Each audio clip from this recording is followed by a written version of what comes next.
مطالعہ غم اور اداسی کا بہترین علاج ہے۔ سب سے زیادہ سخت گناہ وہ ہے جو اس کے کرنے والے کی نظر میں چھوٹا ہے۔ احساس کیا ہے؟ دوسروں کی تکلیف کو اپنی تکلیف سمجھنا۔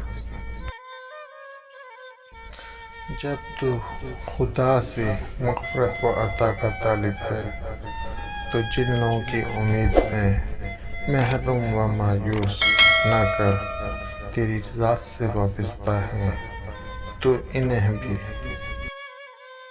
اطمینان قلب ایک ایسی نعمت ہے جو بہت کم حاصل ہوتی ہے۔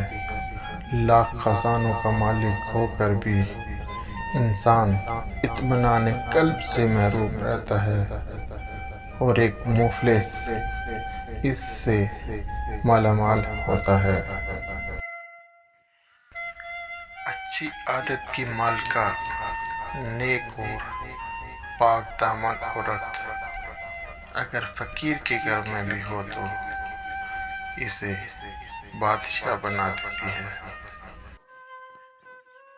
جس نے زندگی میں کسی کو تکلیف نہ پہنچائی ہو وہ قبر میں آرام اور راحت سے سوتا ہے۔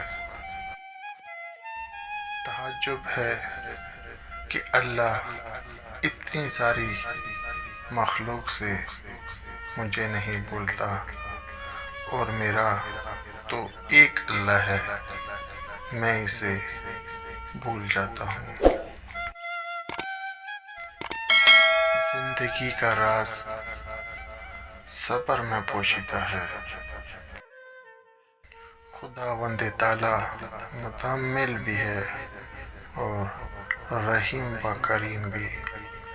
وہ گناہ گاروں کو تو توبہ کے لیے مہلت دیتا ہے، توبہ کرنے والوں کو دامن رحمت میں ڈھانپ لیتا ہے۔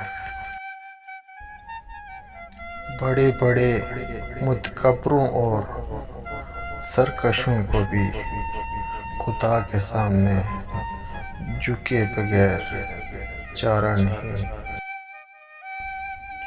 کوئی شخص روزی اپنی لیاقت اور طاقت سے نہیں حاصل کرتا، اللہ سب کا رازق ہے۔ جیسا سلوک تو مخلوق خدا سے کرے گا ویسا ہی سلوک خدا تیرے ساتھ کرے گا۔